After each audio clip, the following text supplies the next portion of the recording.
All right, well, welcome everybody to JNF Canada Presents Coping with Cabin Fever. I'm Phil Frai. I'm the program director for JNF Montreal. Today we're being joined with Jennifer Sidel, who is a psychotherapist in private practice in the West Island of Montreal. Jennifer is a licensed psychotherapist with over 12 years of experience. So Jennifer, thank you for being here with us. We have Dr. Vicki Veroff, who's been a clinical psychologist for over 30 years and is the founder and director of the West Island Neuropsychology and Counseling Center. Vicki, thanks for being here. My pleasure. And finally, we have Dr. Melissa Stern with 10 years of experience. Melissa is a psychologist at the West Island Neuropsychology and Counseling Center and the founder of the West Island DBT Center in Montreal. She'll explain what DBT means because it needs more coming from her. Thank you. Before we get started, I just want to let everyone know, we ask you please keep your computers muted. If you have any questions, feel free to type them into the chat. They'll be sent directly to me and I can ask them at any point. Once the ladies are done presenting, we'll have an open Q&A. So, Jennifer, you ready to take us away?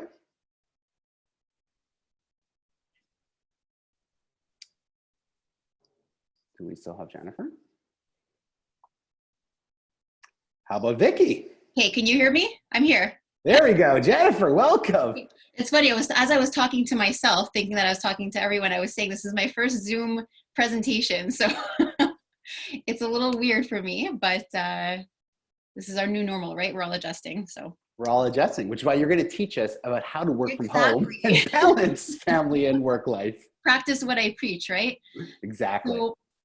Okay, so the first thing I'm going to do is I'm going to differentiate because I'm not sure exactly, who the audience, who in this audience has kids and who doesn't. I find that there's a difference between those working from home with young kids, school-age kids, I see one, and those who are either who don't have kids or who have older kids who can entertain themselves, right?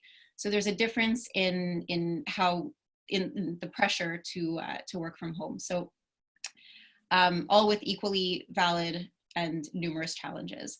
So what I'm going to do is I'm going to outline the challenges for both groups that I've been seeing, and then I'll get into a little bit after how I feel to deal with those challenges. So the first thing is we have parents with kids, with school-age children at home. So we hear a lot these days about homeschooling.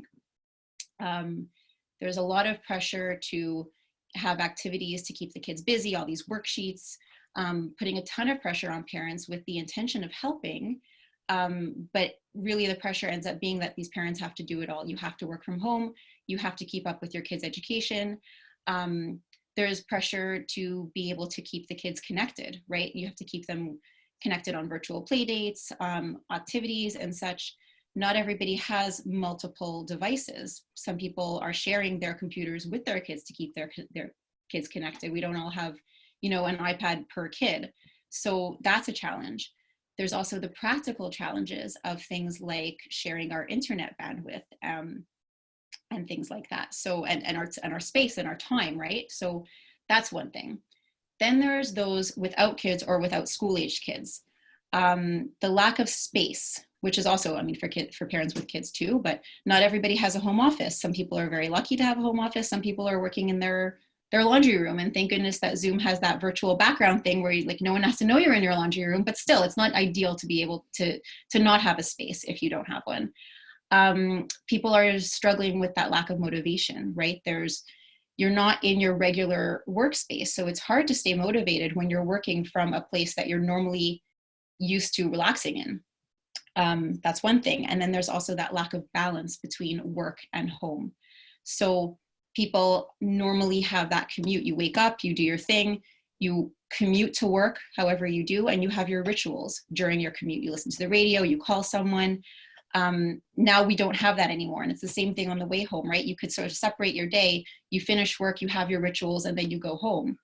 Now, a lot of people are saying, I finish work, I open my bedroom door, and there's my kids or there's my spouse and everyone's screaming and yelling, and there's no separation. So you go right from work mode right into home mode, and that's very difficult for a lot of people. So there's that disruption in a break between your work life and your home life. That is not easy to deal with. So research shows that having disruptions in our daily routine and then that subsequent lack of structure can increase our vulnerability to stress and to low mood. So we have to be careful with all of this stuff. But then, okay, so then the antidote to obviously to not having the structure and everything that it presents is to create that structure. And we hear this everywhere now. It's about creating structure, creating routine, but that's obviously not easy to do when you're not in a physical space to do so, right? So we do have to work on what's actually in our control and what we can do. So basically, with kids, I do feel that there needs to be a whole other webinar to help parents dealing with kids right now, because I find that there's a lot of guilt and pressure being put on parents. It's taking a huge toll on parents these days, how to do everything for their children. But for now, it's managing our shoulds. So if you're feeling that you should be homeschooling, you should be keeping up with practice exercises, you should be organizing virtual play dates, you should be, working on activities to keep your kids stimulated constantly. Where does this should come from? Ask yourself. If it's coming from somewhere that's external to you, if it's coming from your social media feed, if it's coming from your friends, your neighbors, you have to look at that and you have to say, does that should work for me? Do I believe in that? If you don't, if it's something that doesn't feel right for you, then you throw it away and you work on what you feel you can, what you're able to, and what you want to do, not what you should do. So that's one element, working on your shoulds. And then there's an element of self-compassion that we all need to have for ourselves.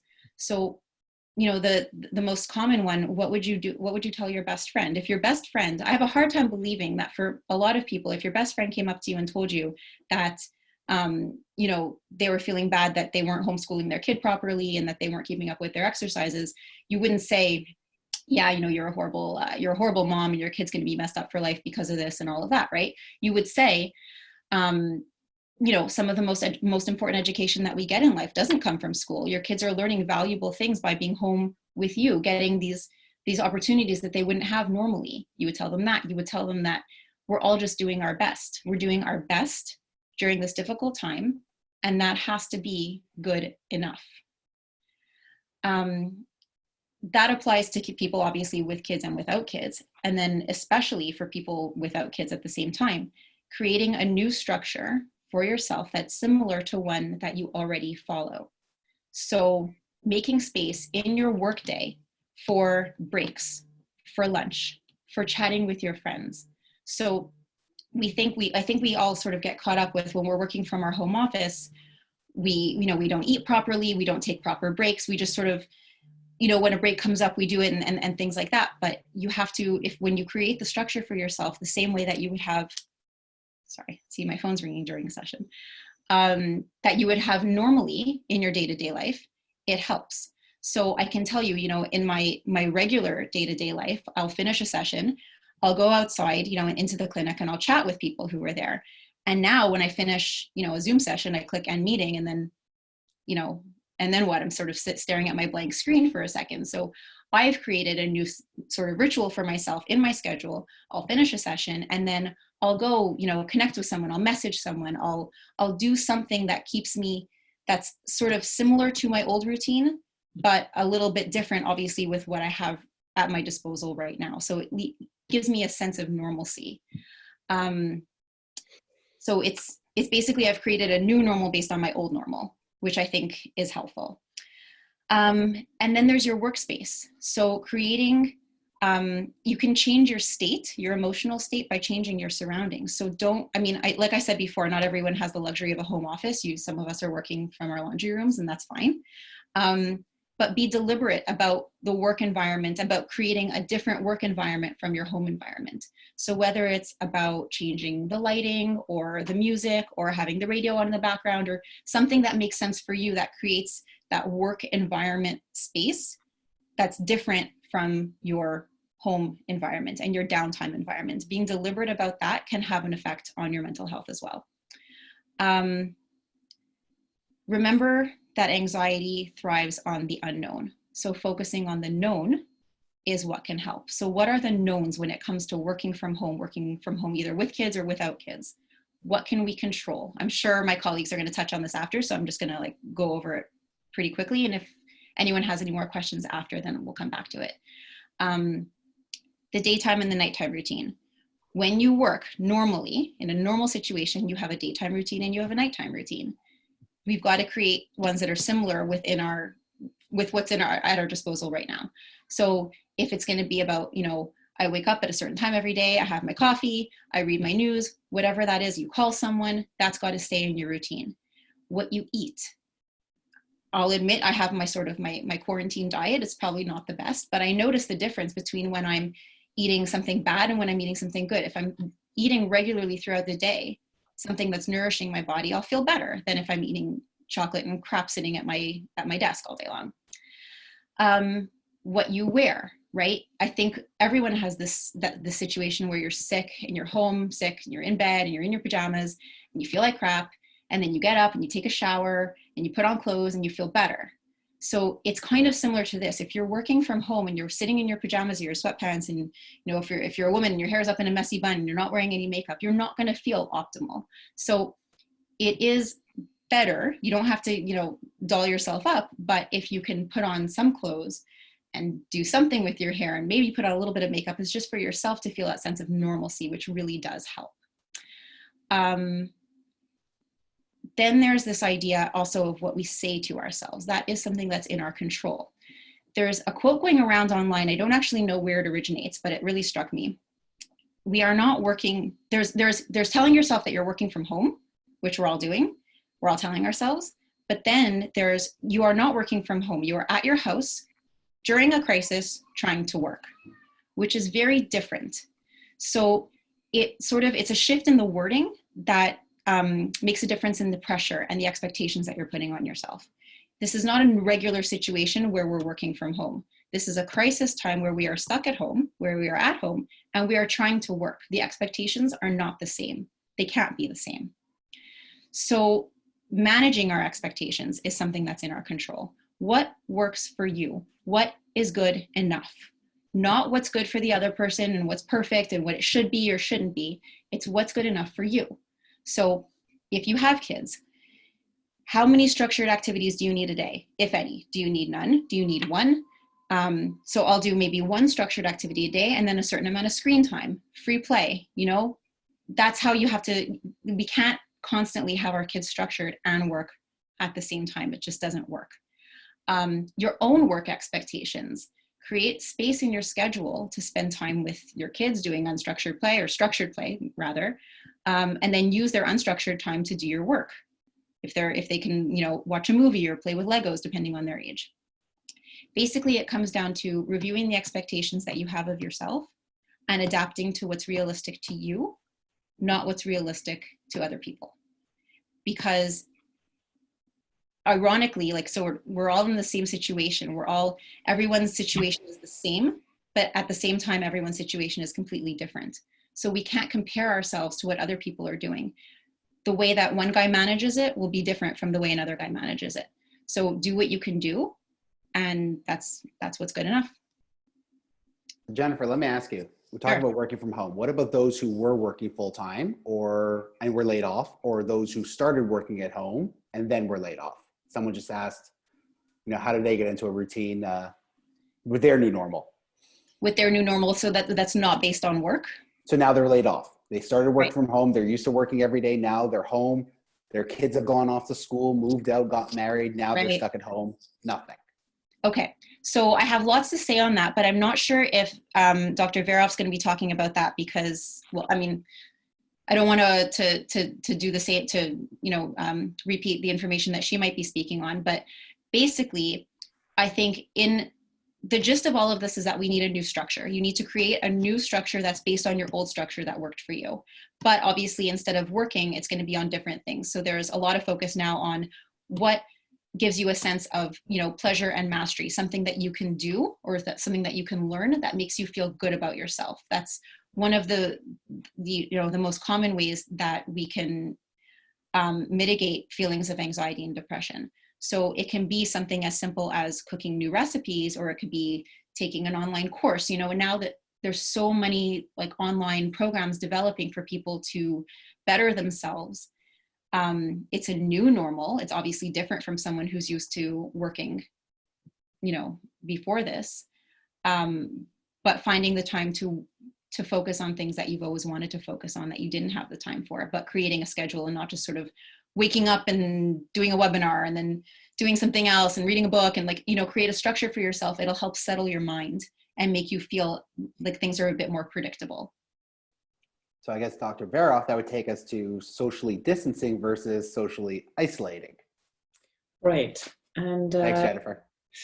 I want to emphasize that the term social distancing has been thrown around a lot, but really what we're talking about is physical distancing. And in fact, there's a big difference between emotional and physical distance. It's emotional distance that makes us feel lonely. And we know that loneliness is associated with all kinds of negative effects, both psychologically and physically. Because from an evolutionary point of view, we are actually biologically wired to be social beings. We need to be able to turn to other people for emotional support, for concrete support, and that is very important. What's interesting in this time is not just that we are socially distanced often from family, from friends, from colleagues, for some of us, but also from the world at large, because there's a certain amount of well-being that comes from being in public socially. Things like being at the gym, at restaurants, sports arenas, schools, synagogue, churches, all of that kind of stuff has some degree of influence on our sense of connectedness. And so people are really missing a lot of that kind of thing. So we have to think, how do we stay connected so that even though we are physically isolated, we are not socially and emotionally feeling isolated, right? So that's kind of what I'm going to talk about. But Jen was talking about working at home with kids, and I have to work at home with dogs, and it's much worse. Well, I have two kids who are older at the house, and they're not bad. They stay in the basement mostly. But the dogs, really, really annoying. We have to literally have a system for them so that they don't bark while I'm working. But if you're barking, I'm sorry, nothing I can do. It's my husband's issue in the other room. So how do we stay connected? Well, one of the things is really important to have regular check-ins with people that you care about, that you're close with. I mean, ideally scheduling times together, like we're supposed to be having our work lunch Zoom on Thursday, maybe Friday, because we miss each other from our clinic. We have a great team. So being able to plan times that you can talk with people, Zoom, FaceTime, it doesn't really matter, Skype, whatever works for you. We don't want to only connect by text, because you don't have that degree of personal connection you have with phone calls, with visual connection. So it's really important to have some of that. A lot of people are on social media and they're scrolling with all kinds of, through all kinds of materials, and that's fine, it's entertaining. But it doesn't seem to be as helpful as having a few meaningful interactions with people that you care about. So you want to scroll, it's entertaining, but make sure that you have that time and that planned, even few minutes with people that you really care about. And aside from just having conversations, because there's only so much we can now talk about besides COVID-19 and maybe Donald Trump, but really there's so many things. There are people who are having cocktail parties or tea parties by Zoom, people who are cooking together, who are taking class together, they watch a show together. These are things that you can do, and many of us are going to be having seders together by Zoom this week, because that's a different way of doing things, like Jen said, our new normal. I think you can join communities online that have similar interests to you. So for example, I have a couple of Facebook groups, I have several actually, that are like specifically therapy groups. And so it's a smaller group of people, but we all have similar interests, or people who like certain books or politics or whatever it is. So that gives you a sense of belonging to something. And sometimes there's games that you can play on your phone, your iPad, whatever, that can chat. Like there's lots of games that aren't like that, but some, like, I don't know, Boggle, Words with Friends, things where you can actually have a chance to communicate. So you want to look for these opportunities to have connections whenever you can. In these connections and at home, it's really important to keep a sense of humor. We know that having a sense of humor has benefits for coping. And even if it's gallows humor, you know, even children in their play, you will see them having a, you know, playing Corona ball or whatever it is. But, you know, memes, jokes, TikToks, some of you older folks may not know what some of these things are. I barely know. I learned from my son and daughter-in-law, but, you know, keeping abreast of things that are funny, it's important. Aside from human contact, animals, we know that having pets really helps us in terms of our emotional, physical well-being. It reduces stress. It actually reduces blood pressure. People have, you know, greater well-being in general. If you have a pet, spend time with it. If you don't have one and you're not ready to adopt, there's a lot of fosters that are available. I know at least in Montreal, but in most cities, you can foster a dog and cat for short periods of time so that at least you have someone to cuddle with, which helps. We all know that exercise is good for us. Everybody, there's no one who doesn't know that. And in particular, because we know that exercise with endorphins, it reduces anxiety and stress. We know that it's healthy for the body, so it makes our immune system better, makes us feel better. And getting outside is really important, partly because if you can, now some people are in situations where they cannot really leave their place, which if you can't, you can't. If you do have the kind of living environment where you can get outside, being outside your four walls helps you remember that there's actually people out there. There are houses out there. You can wave to neighbors. Like I said, I saw a neighbor when I was bike riding the other day. He said, "How's it going?" I'm like, "Not going far." You know, just feeling some kind of connection. And I find that people are saying hi and waving more than they did before. That can be helpful, being out in nature. But even if you are stuck at home, there are so many workout videos that you can do, workout classes by Zoom or by some of these things like DoxyMe. And if you do a group workout on Zoom or a class, it's another way of feeling that you're part of something. You're all doing that class together. You're all doing the Zumba or the boxing or the aerobics or whatever it is. So then again, it's a different way of feeling connected. Acts of kindness can really be helpful in our well-being, because when we give to other people, it actually makes us feel good. You know that the research shows that giving gifts makes us feel better than receiving gifts. So there's something about the giving of it. And obviously, if you can do something, if you can deliver for someone else in a safe way, if you can, you know, do a task for someone else that will be helpful to them, that's great. But, you know, even if you can't do that, finding ways to volunteer online. There's lots of opportunities. For example, there's a website called volunteer.ca, and they offer different kinds of volunteering in different categories. Kids Help Phone, they're looking for volunteers. You do a 36-hour training to respond, I don't know if it's just texting or phone calls to children in crisis. Be My Eyes, it's an app where you blind people or people who are visually impaired can call someone who's sighted to help them read instructions or a manual or whatever it is. So there's lots of ways that you can interact and be helpful to others, and that helps our well-being. So these are all really important things.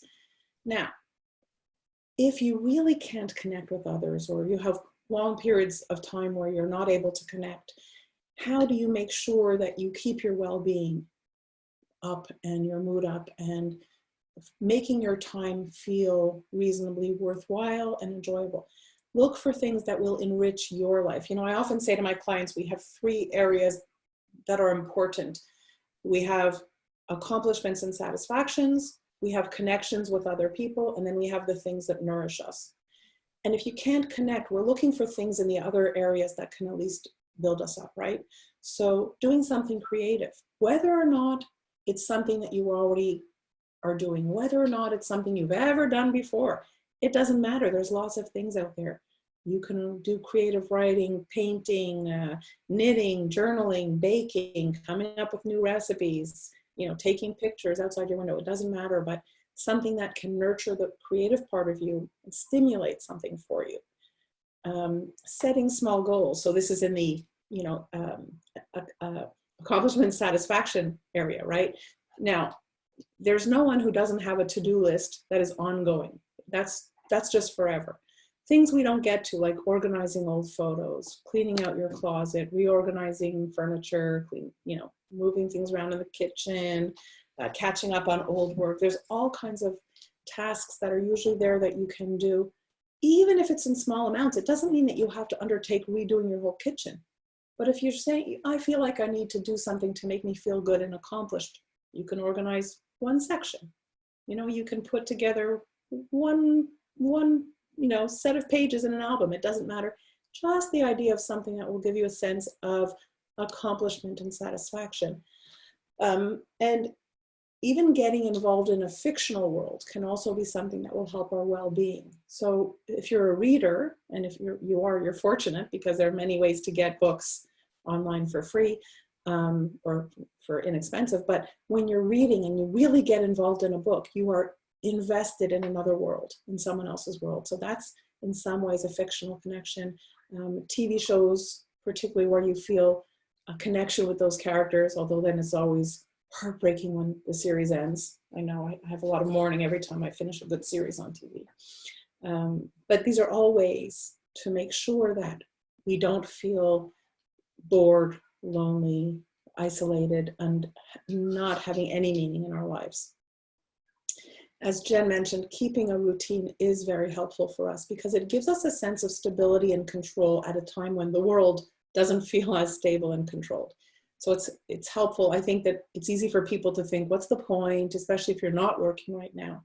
It's kind of like, like my mother says, every day's Saturday and then there's Sunday.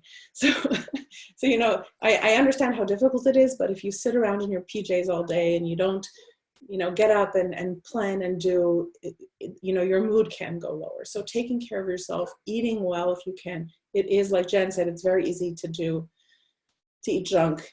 Her secret issue is muffins, but everyone has their own thing. So it's so easy to descend into eating, into drinking, smoking, other substances to keep us feeling better. And we don't want that at this time. So eating healthy is important. And drinking water, believe it or not, it's important to keep hydrated because that actually helps our immune system. And this is just a weird piece of knowledge, but with COVID-19, one of the things is our lung capacity. And when you drink a lot, when you make sure you're hydrated, you have less mucus in your lungs. It's less viscous, so that's actually better for you. Getting regular sleep is really important. Again, when some people have no schedule or their schedule is all off, they end up going to sleep at all hours, waking up at all hours, and it throws your whole biorhythm off. You don't sleep as well. So really trying as much as possible to keep a regular sleep schedule is important. And then if you are struggling, if you really are having a hard time coping, feeling alone, feeling isolated, not just physically, but emotionally, socially, then there are therapists who are offering services online. All of us are, in our clinic, I think all of us or most of us are offering remote services. There's lots of people out there offering that. There are websites that might be less expensive that offer therapy like BetterHelp and what's the other one? Talkspace. So there's lots of resources out there if you need it. And crisis lines, of course. Now, the last thing that I want to mention, I want to make sure there's time for Melissa, but the last thing I want to mention is mindfulness meditation. So mindfulness meditation, some of you may have heard of it, some of you may not. It's a very well-known concept now. It's very secular, even though it's a very old concept. And it is used in many different ways. The way I use it is the type called insight meditation. And it is really excellent when you need to cope well. I mean, it helps with some very superficial things, but on a deep level, mindfulness is about just being aware of what's happening inside you. Noticing your breathing, what you sense in your body, your thoughts, your emotions, just observing them without judgment, and then deciding whether or not you're going to hold them or not. And there's a great power in being able to do that because there's this wonderful guy called Thich Nhat Hanh, and he talks about watering the seeds of our own suffering, which I love that. My kids hate when I say it, but I love that expression. Because what do? Let's say you have a certain amount of suffering, which is this, right? So let's say we are all now in a situation with COVID-19 and it's stressful, and that's this amount of stress. What we often do in life, many of us, is we magnify that stress tremendously. Because what do? Okay, this sucks, we're home, it's difficult, but we ruminate. Oh my God, this is so horrible. How long is this going to go? It's going to be forever. I can't deal with this. Or I'm such a bad coper. I'm always going to be alone. And so we're doubling, tripling the suffering. when you have mindful awareness, you catch that process and, oh, okay, you come down, you notice how you feel, but you don't make it worse. So it's really helpful, and there's over 14,000 published studies showing benefits for things like anxiety, depression, heart disease, cancer recovery, like you name it, there's benefits. So, I mean, obviously I can't explain a lot of it in a modality like this, but there are many, many resources online. Many of them are free, or apps, so many of them. I always recommend doing either breathing or a body scan, because that helps us get in touch with it. I was going to do a brief mindfulness meditation with you, but I don't know if there's going to be enough time, because I want to make sure there's time for Melissa to talk. So we could always do one later if there's time, but otherwise maybe I'll let Melissa take it away. So Melissa, we talked about living alone. What about when you're living with kids? How do you explain to the kids how to deal with this? Yeah, so this was a foreign concept to me until maybe 2 months ago when I had my little girl. So like Jen said, it's not that easy to balance with work and kids. But what I would like to address today is really two things. How do we keep ourselves sane while social distancing when we have kids around? And also how to deal with our children's anxiety around COVID-19 and while we're social distancing. So I think it's really important to start up, and I think each of us have highlighted the fact that it's really important to have a schedule for our own selves. I think Vicki and Jen had both mentioned it. What I want to say is, when maybe you're not working right now, maybe you're just taking care of the kids, or you're not sure what the kids' schedule should be. Again, we're talking about shoulds. It's really to keep in mind that the schedule, the wake schedule and sleep schedule should be somewhere, if we can, between what we're doing on the weekend and what we were doing when we were going to school. So we don't want to sleep in until noon. We don't want the kids to sleep in until noon, because it's going to throw all of our schedules off. Same thing with going to sleep, trying to keep that routine as much as we can. Something with schedules that I've been noticing recently is, because I am a part of a few Facebook groups, like Dr. Veroff had mentioned, and particularly Facebook mom groups. And what I saw at the beginning of the social distancing, and when the pandemic started to become more central in Montreal, for example, was that moms were posting these example schedules of how they would structure their days. So I was like, okay, at this time, we're going to wake up. At this time, we're going to eat. At this time, we're going to have a lesson. At this time, it's going to be free play. And then it would go into the afternoon to the evening. And what I kept noticing was people saying, like, I can't keep up with this schedule. And I know for me, it's a little bit easier because I only have a 2-month-old, but I can just imagine for parents who have a 1-year-old, a 3-year-old, a 5-year-old, an 8-year-old, whatever the age is, having to stick to these rigid routines. And so, like Jen had mentioned, I think it's really important that these are just shoulds, and they're not necessarily what we need to be doing. It's really what can we do, and what do we want to do? What do we want to fit into the day? Does it really need to be from 9 a.m. to 10:30 p.m.? Could we have some flexibility there? And I think, kids do need routines as much as possible, because that's what they live with when they're going to school. Everything happens on a schedule, but also combining, the facts of living at home, where when they're home on the weekend, there's a little bit more of that wiggle room where things can be more flexible. So I think that's the first thing I really wanted to start off with. It's very important that, the kids and as parents, that we keep eating our 3 meals a day. Like Jen had mentioned, that we get dressed. Sometimes it feels really good just to have that shower, so that we're not just letting ourselves be in couch potato mode, but we're finding, again, that balance between staying at home and our normal daily lives before all of this started. Vicki mentioned the importance of keeping connected with our friends, our family. So like the seders, the dinners, I know there's also people doing happy hours where they played board games, and there was an app that my husband was using with some of his friends that was offering games, and they were playing like charades and hangman and all kinds of stuff. And I think you can do that on Zoom as well. So these are things that we can do with the kids, and keeping our own sanity at the same time.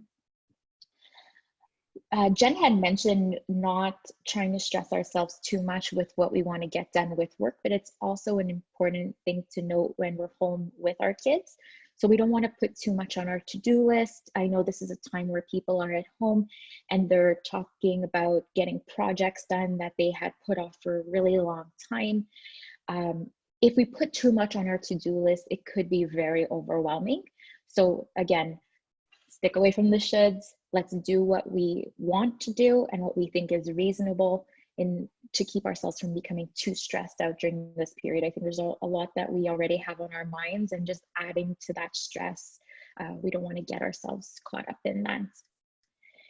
And then there's something that I find to be really helpful for parents who have kids at home right now, is the importance of reframing their child's behavior. So it's not every day that we have to stay at home when we wake up to when we go to bed with our kids. Most parents are used to having to take care of the kids during the weekend, but have the week going to work and their own daily routine, and might not see some of that misbehavior as much as they're seeing right now. I think it's really, like I said, it's really important to reframe that behavior. So what does it mean? It means, I think the easiest way to explain this is to put yourselves in your child's shoes. So as much as, again, I've been seeing on the boards, the mom boards, it's like, it's been X day of being in quarantine, X more days to go. And the reality is we don't know how many more days to go. And so some parents are thinking like, wow, I really wish I didn't have to be home with my kids right now.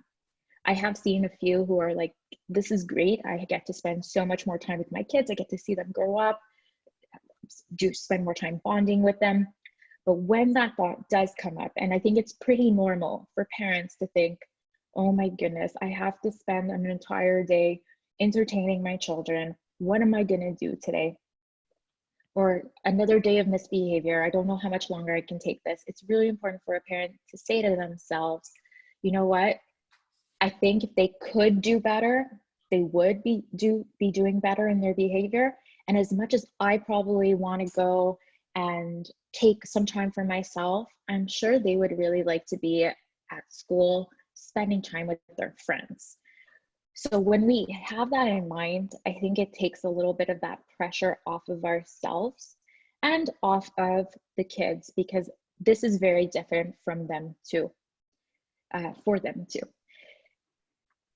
So I think that brings me around to the point where I would like to discuss dealing with children's anxiety around COVID-19, the pandemic, because I have been getting a lot of calls, whether it's from my current clients or individuals looking for a therapist right now, or parents, how to deal with their children's anxiety right now. And I think it's such an important thing to discuss. So the first thing I want to start off by saying is by talking about the importance of parents coping with their own emotions. So children feed off of their parents, whether it's what they're saying, the words that come out of their mouth, whether it's facial expressions, their nonverbal behavior, the tone of voice that we're using. Kids, they pick up on these signals. So if we're telling our child, everything is going to be okay, but at the same time, we're glued to the news, we are talking on the phone with our friends or family members, freaking out, like, did you see the numbers today? There's so many more cases. Did you get your mask? Remember, put your gloves on before going to the grocery store. And we're engaging in all this panic in our discussions. Our kids are going to pick up on it. And what's that going to do in turn? It's going to make them feel more anxious. So the best thing to do is to be able to cope with our own emotions and to model the appropriate behaviors. So what I often recommend to parents, to kids, is to come up with a coping kit. So with a coping kit, you can make your own, you put whatever you want in it. It can be things that you find around the house. I know Amazon is taking a little longer to get some activities or some fun stuff that we could put in our coping kits, but just go around the house with your kids, pick up a few things, like maybe there's a stress ball, or you can make one out of a balloon with some flour inside and tie it really, oh no, Passover, we might not have flour, but maybe the Passover flour, the matzah meal, anything that we can put in our balloons, even sand, whatever you, just be creative. I know on Pinterest and on Facebook mom groups, there's so many recipes or guides to how to do these things. So like a stress ball, essential oils, you know, to smell and feel calm. A lot of kids like to put bubble bath or bubbles, chewing gum, whatever it can be that helps them calm down. Music, maybe a picture of a family member that they're really connected with that they cannot see at the moment. Can't put pets in a coping kit, but they could be a part of it as well if you could just go grab your pets. These are really the things that we want to be modeling for our children and encouraging them to do during this time. Another thing that I talk to parents a lot about, and it's part of the dialectical behavioral therapy framework, which I specialize in, is the validation of emotions. So when we're telling kids, you know, everything is going to be okay, it might seem like a good way to handle your child's emotions and to handle a situation, but it could backfire. And I know it's in every parent's intention to help their kids, to ease their children's fears. But I think it's really important to respond to them in a way that addresses their fear and doesn't give them false hope, because we cannot guarantee how things are going to pan out through this pandemic. So it's really important to be empathetic, to acknowledge how they're feeling, even if you don't necessarily understand it or agree with it necessarily, but just by saying, you know, I know you're worried. The good news is that there are things that we can do to make this better together. Another important thing is to focus on what we can control versus what we cannot control.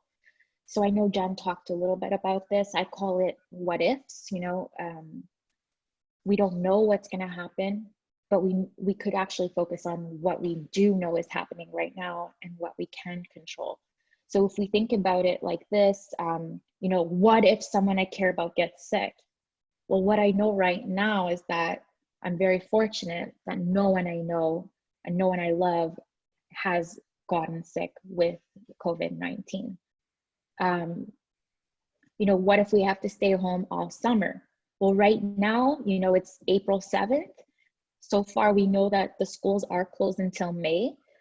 We're under shutdown until May 4th, I believe. But that's what we know right now. And we'll take it one day, from one day to another, and see how it goes.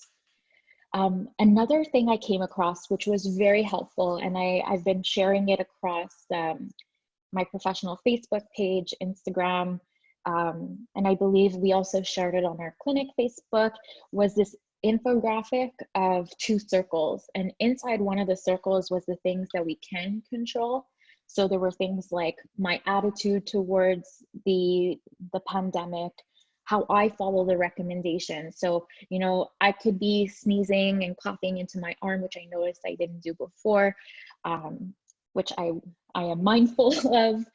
I could stay 2 meters apart if I go for a walk. I can do all the things that I've been told to do. I can, you know, focus, I can control on my kindness for other people. So, you know, doing this webinar, trying to get information across. When I was asked to do this, I was like, okay, I'm going to ask my colleagues to do it with me because I think it's so important. So those are things like I can control. I can control how much I watch the news. So at the beginning, I was watching every single press conference, and that wasn't really good for my anxiety. So today, you know, at 11 o'clock, at 1 o'clock, when the premiers come on to talk, I just don't watch the newscast, and I'll check in on a trusted news media outlet later on to see what the main points were. So again, these are things I can control. I can control the fun I have with my friends, how much I FaceTime with family members. All of these things I can control. Then again, there's things that we cannot control, and we need to be very mindful and aware of those things. So we cannot be in control of how other people do the social distancing, or how Vicki called it, physical distancing. So I know on Saturday it was such a beautiful day, and we had taken a drive to run some errands that were essential. And I saw people in groups of 6 walking down the street. Yeah, it was incredible. It was in Dollard, actually. And I couldn't believe how, I was like, I doubt these people live in the same house and how they're not following the directives. But what can we do? We cannot really control these things. I've seen that we can, we're actually encouraged to reach out to not 911, but our local security or police.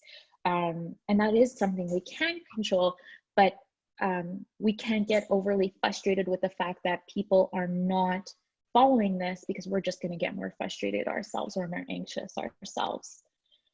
We can't control what's going to happen in the future. We can't predict what will happen, and we can't control it. We can through our own actions. Again, I keep reflecting on what can we control, but there are certain things that we cannot. How long this will last. In the infographic, it was really funny how much toilet paper there is at the store. We cannot control that.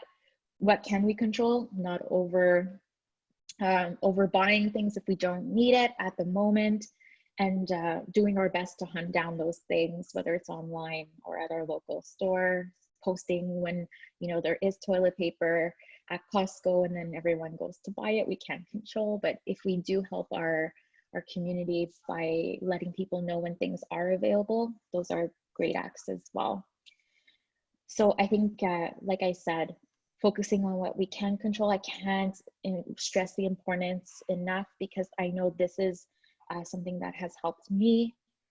I suggest it to clients more than once a session.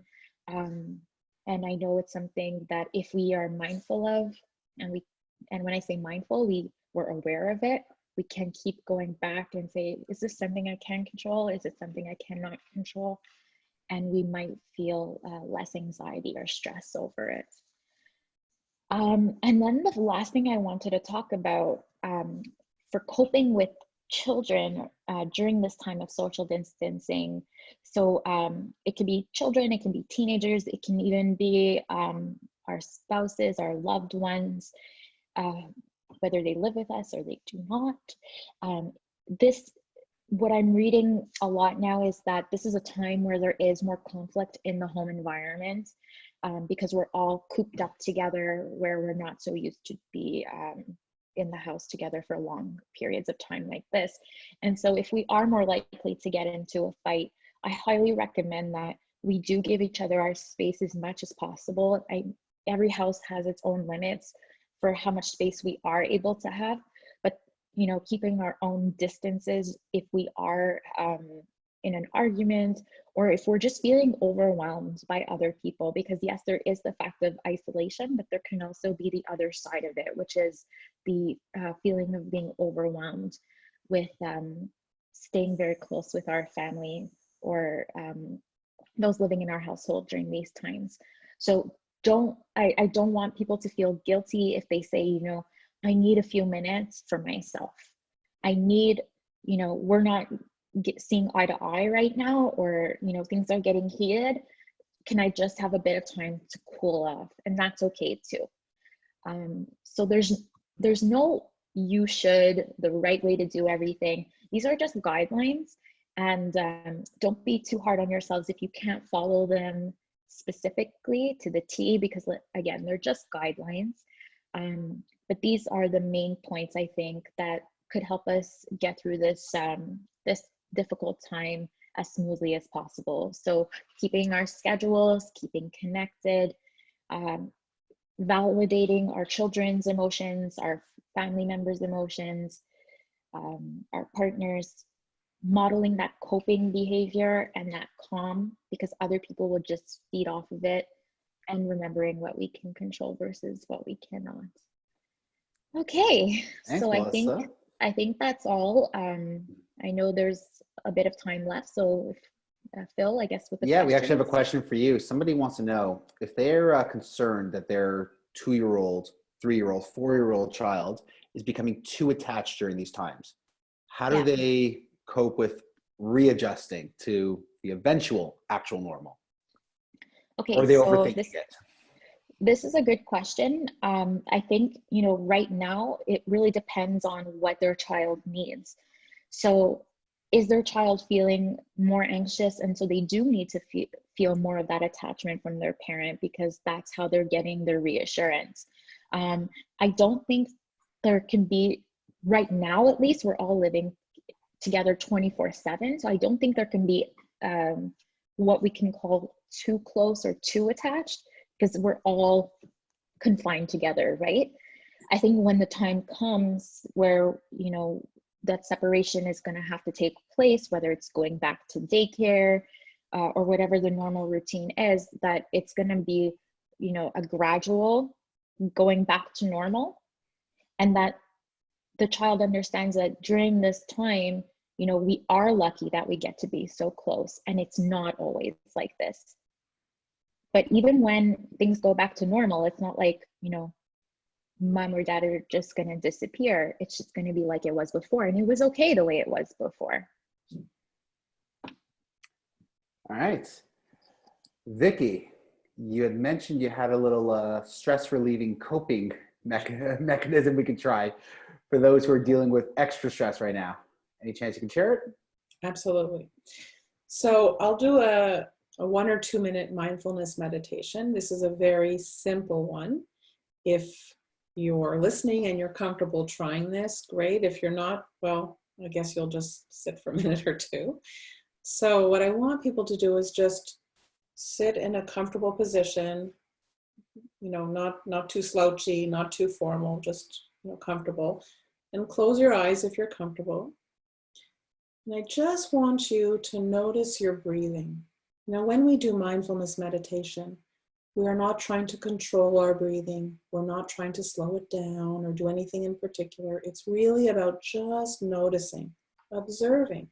It's amazing. Our breathing just happens all by itself. We don't have to do anything. So notice where you feel the breath. It could be coming from the belly area, the chest, the tip of the nose. Just notice as the breath comes in and then it goes out.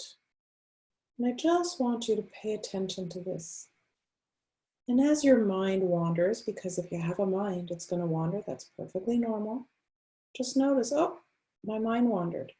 And see if you can gently let those thoughts float away like a cloud in the sky and come right back to breathing. So every time your mind wanders, it's okay.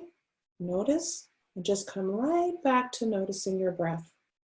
So let's try that for a little bit, just noticing how it feels to breathe.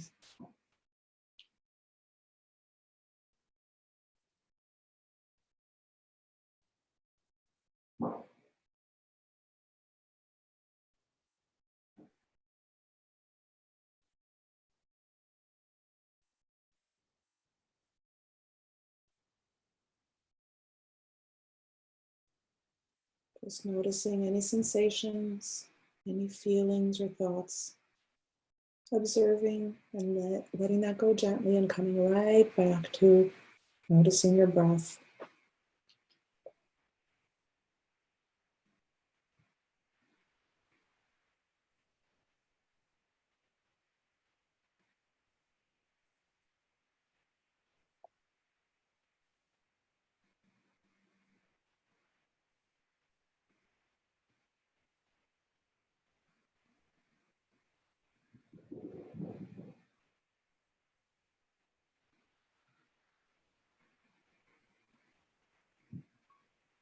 And then just opening your eyes. What did that feel like? Ready for a nap. Yeah, a lot of people find it very relaxing. on deeper levels, if you do this for long periods of time, sometimes it is and sometimes it isn't. But what's amazing with mindfulness is, and especially at a time of high anxiety, noticing your anxiety and just sitting with it. You know, one of my clients said, "You mean we just feel the anxiety and we don't do anything about it?" I'm like, "Yeah." She goes, "That's revolutionary." I'm like, "Yeah, I know." So just being able to notice, you know, whatever we feel, we think is normal, and then it will go like clouds in the sky. So it's a great thing to practice. The more you do it, the better you get at it.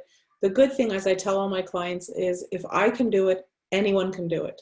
Because I could not do it for 3 minutes at the beginning. My brain is constantly racing. Apparently I do a lot of planning. But now I can, I mean, after a lot of practice and training, but I can easily do it for 20, 30 minutes. My brain literally wanders less and I catch it faster. And it's really helped me with my own anxiety as well as many, many, many clients. So it's a great thing to practice. Like I said, there's many resources, online apps. So good thing to practice. Thank you. And Jennifer, last question, because we're just about out of time. What about people who, couples, married, partners, who are both working from home? Yeah. Maybe they don't have a ton of space. Maybe they're working in a 1-bedroom, 2-bedroom apartment. Yep. Best way to avoid killing each other. Okay. Well, I think it goes back to, again, finding a space for yourself that works for you that might not be ideal. So, I mean, I can tell you personally, the way that I'm running things here is that we have like an office schedule. So I have the office at certain points because I need confidentiality. So for my job, it's a little bit different because I need that closed space.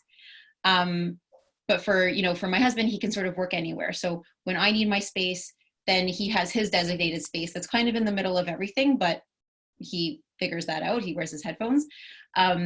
And then at other times, and then we switch. And if I don't need confidentiality, then I'll go to that other space.